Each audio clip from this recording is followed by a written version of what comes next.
It's v.h.s.x? What do you mean?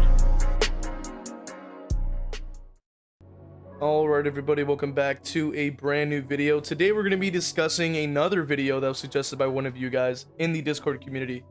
So if you want to go ahead and join and be able to suggest different topics or other things like that, you can go ahead and join with the link in the description.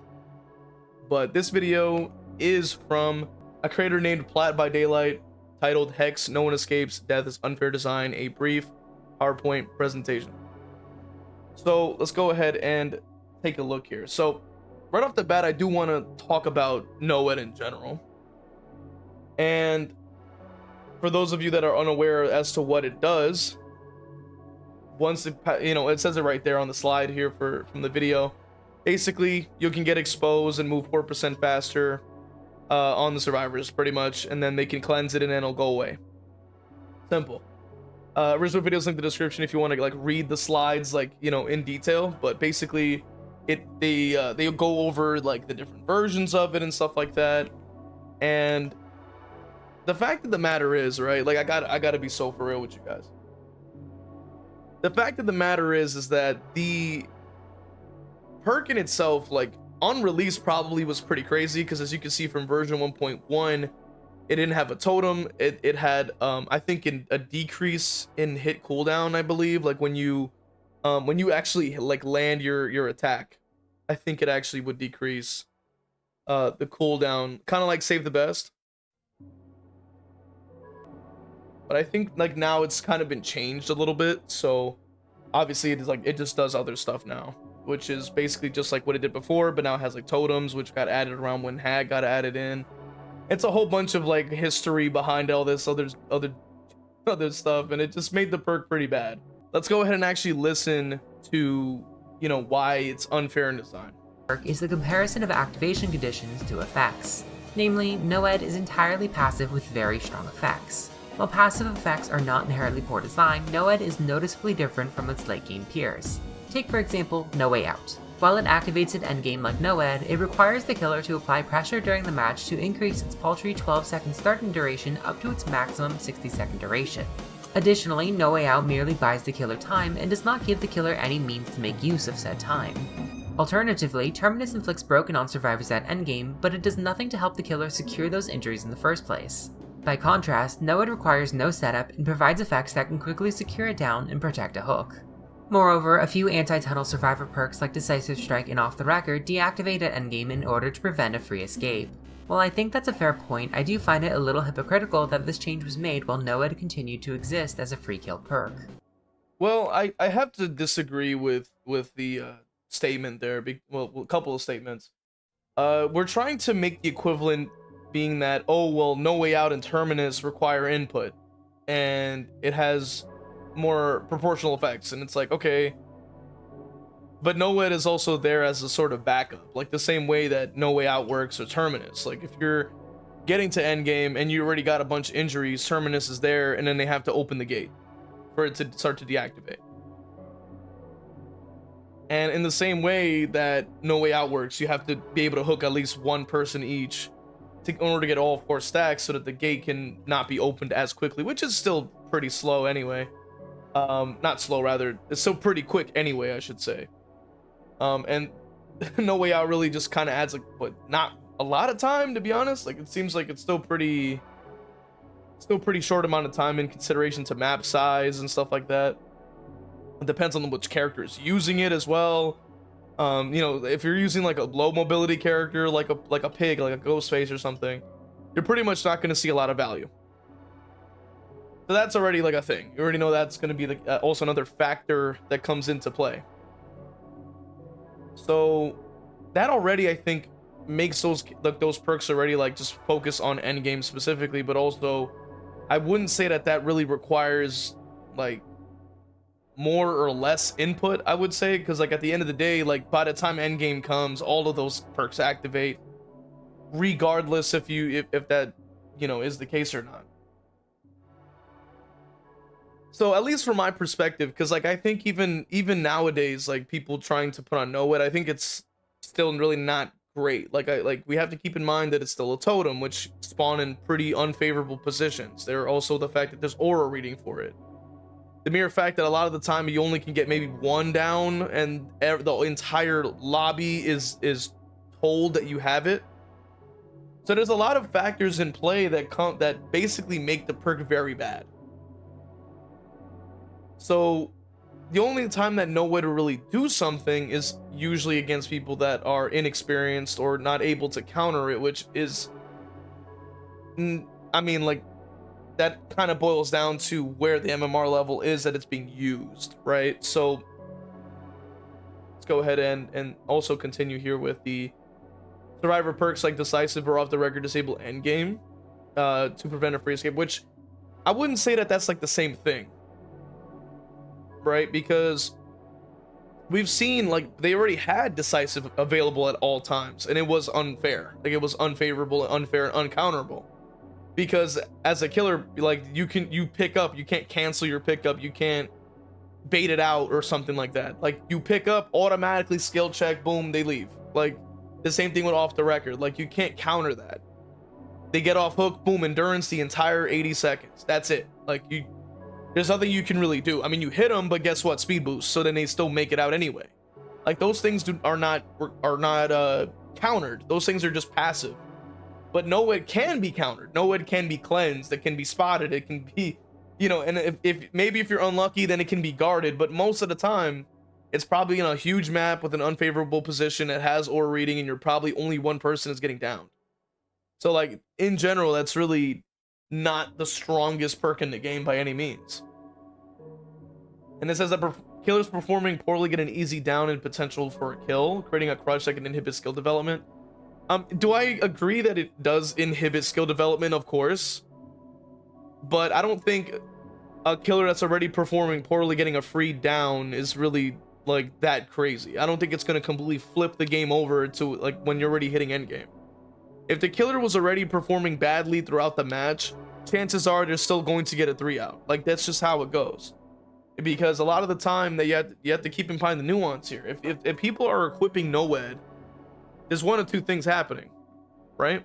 One, they're deliberately running an in-game build because that it's like either more enjoyable, or it's more like a challenge, or even more so, it could just be because there's like that's their response to the gen speeds.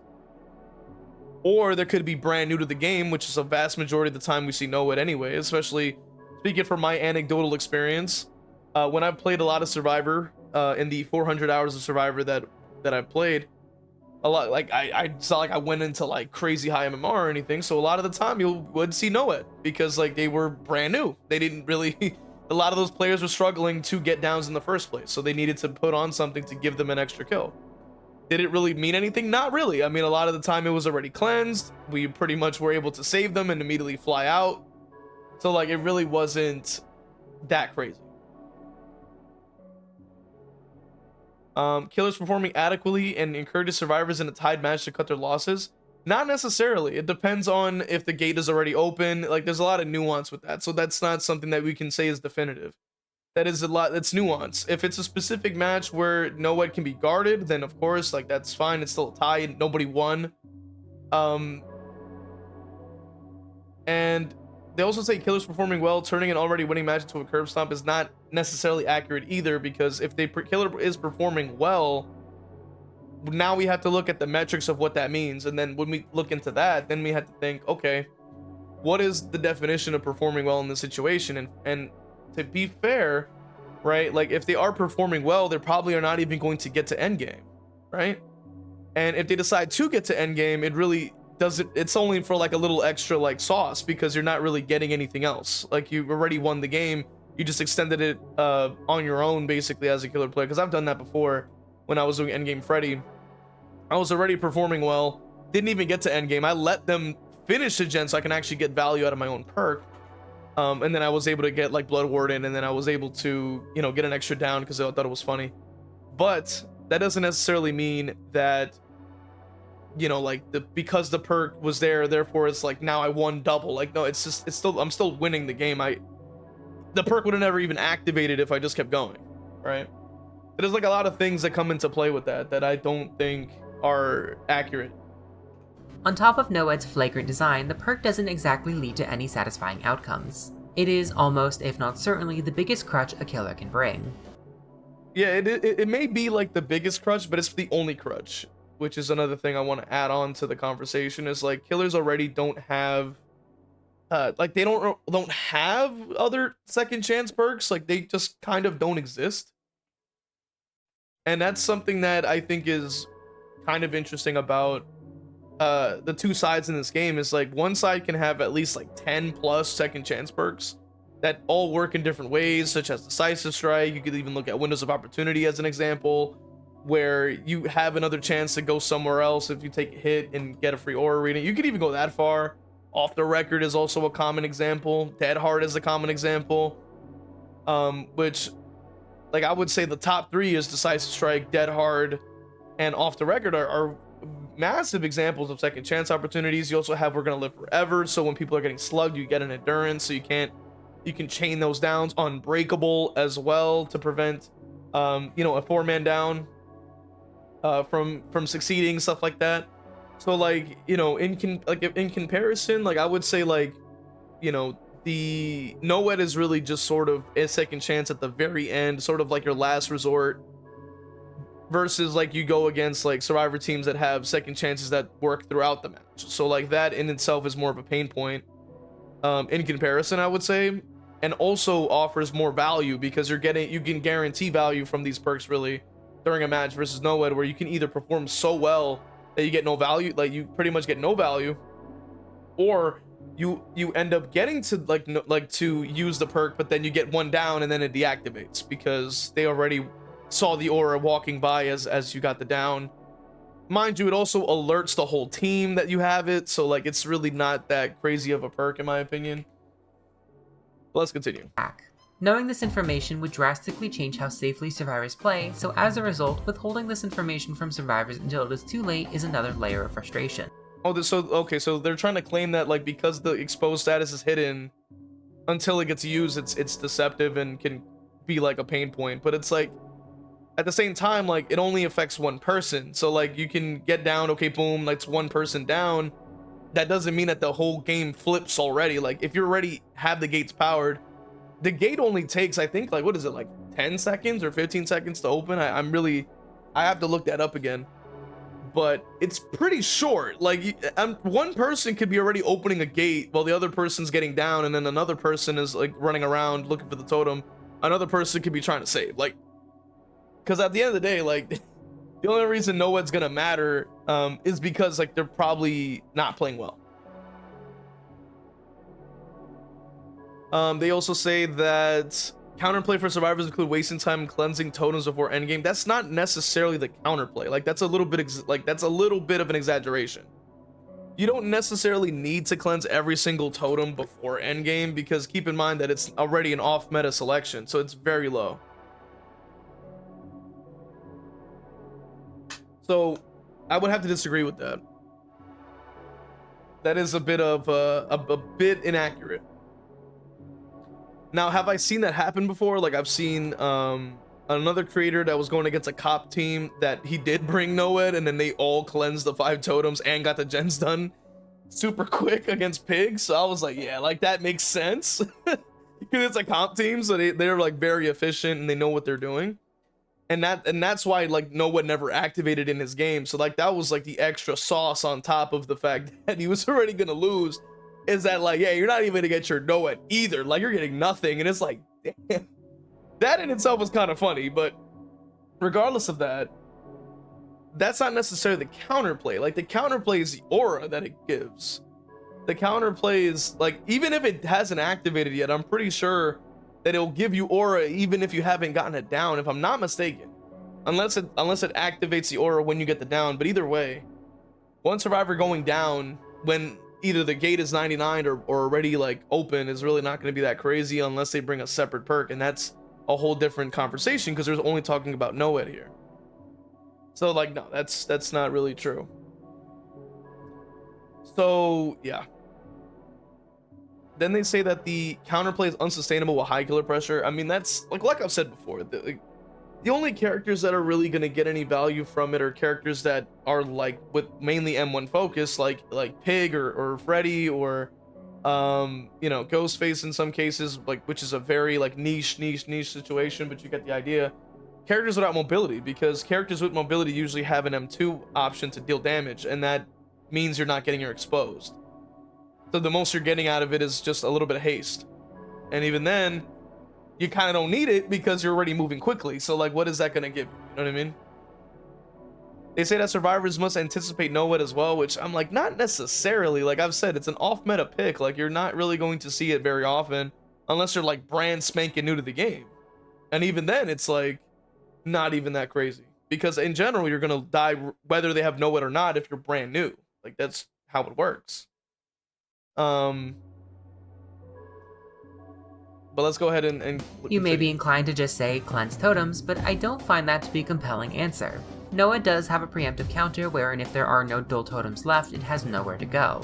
However, NOED isn't common enough that doing so is justified in every match. This counterplay takes nearly a whole generator's worth of time to do, which makes it unsustainable in a match where a killer is able to maintain pressure. The longer survivors dilly-dally, the But they said it right there, pretty much, right? Like right there, they said like that it's not common enough, which is exactly what I'm saying. And that's not the counterplay either. Like you're not cleansing all 5. Like that doesn't make any sense to do. You know, in most cases, especially when I've used NOED, like a lot of the time, like I would get one down, and it would be cleansed instantaneously, right? Especially when I would attempt using endgame builds. It's just how it goes. You know what I mean? That is simply how it goes. A lot of people, you know, are able to just run past, and keep in mind, these are totem spots. Like a lot of them are in the open, fully visible, like no cover, no nothing on a lot of maps. And if we're going to specifically say like, oh, well, on the swamp, then that means we're trying to make it overly specific.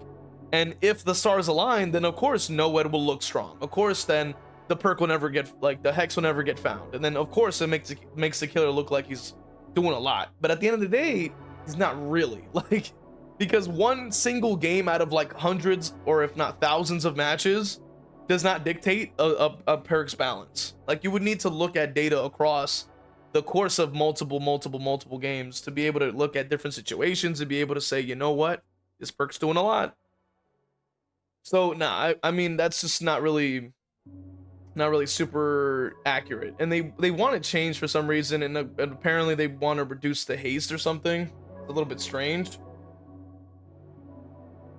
But yeah, I mean, I wouldn't say that this perk really needs to be changed whatsoever. I completely disagree with it entirely. The perk is not a pain point. The perk is not an issue. Like this is a bit of a strange hill to try to like die on in that sense. But I'm curious to hear what your thoughts are on this topic today. Do you think that NOED is overpowered and crazy, or do you think that NOED is like pretty weak and uninteresting? I want to hear your guys' thoughts in the comment section, and consider hitting the like button and subscribing. I'll see you guys in the next one. And if you really want to support, become a member on YouTube, Patreon, or even subbing on Twitch. I will see you guys in the next one. All right, let's go ahead and read off our members from Patreon. Pro King 101, YouTube members: Cargan Falcon, Evil Blade, Cap Courteous, WTF You're Not J-Lo, Evil Peach, Cozy Bozy, Theo Endire, Dole Whip, Noxus, Zero Mocker, Jack, Christian, and Crow Vader. And for the Twitch, we have Final Girl Bunny, Leona Art, Zazabu, Evil Blade, Danica, Crow Vader, Cake is a Road, Zeneron, Ginsburg, Mr. Morik, Kevin, Zero Mocker, Ashai Boo, and Gryffindor. Appreciate you guys supporting. Really means a lot. If you want to become a member, you can go ahead and join through Patreon or YouTube members, or even sub on Twitch. See you guys in the next one.